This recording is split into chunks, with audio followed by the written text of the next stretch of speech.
Alright guys, so here's an update on it.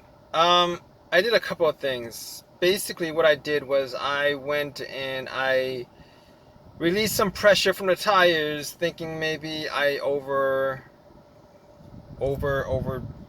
the tires.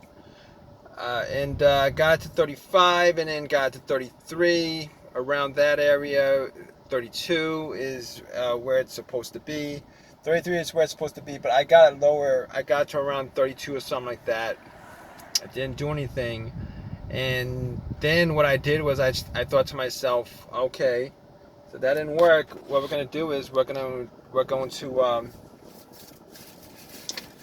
take the cable off the battery, which works for a lot of things, but apparently it doesn't work for the tire monitor. And the only reason why this came up was because I filled it up yesterday.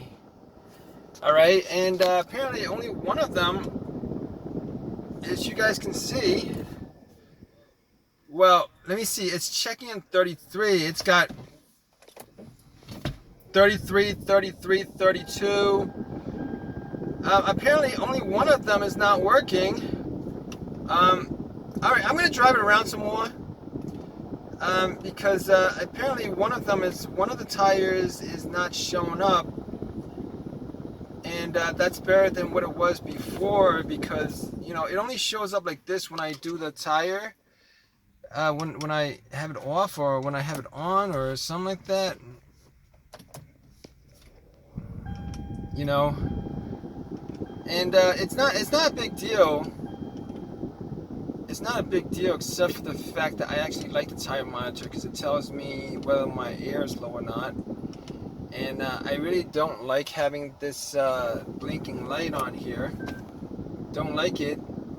But I did take it off the battery. It didn't change anything. I took it off for like 20 seconds or whatever. Put it back on. And I did lower the tire pressure. Now, hopefully, if I drive it around, it'll go off by itself, which happened before. It went off by itself. It went off by itself, and it could. Now, if it doesn't go off by itself, I'm just gonna assume it's the battery. Apparently, it's Bluetooth, which I'm amazed that it's Bluetooth. It's Bluetooth. Like the monitor itself is Bluetooth. I was like, well, how is it connected to the computer, since obviously there's no wires. I mean, I've taken tires off before. There's no wires that's connected to the car or anything like that.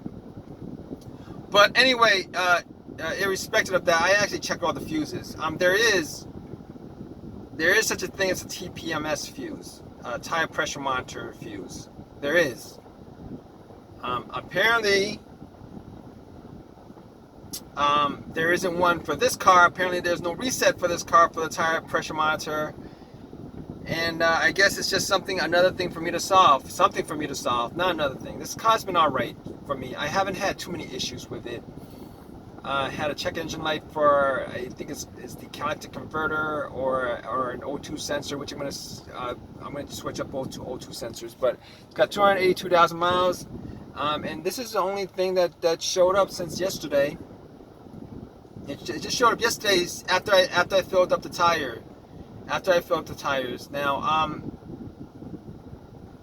I'm gonna just keep on driving it. Hopefully, it just turn off by itself, which it did.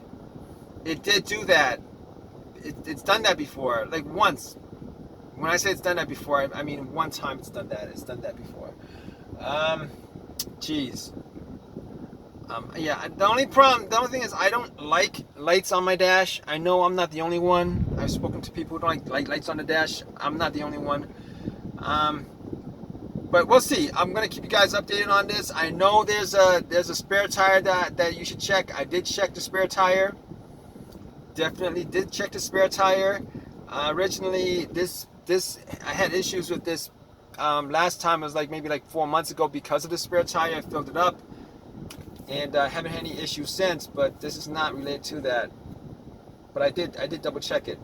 I took some air out of it because it was overfilled or whatever. I don't know. But maybe the TPMS, the battery in the sensor needs to be changed. Possibly. Possibly, we'll see.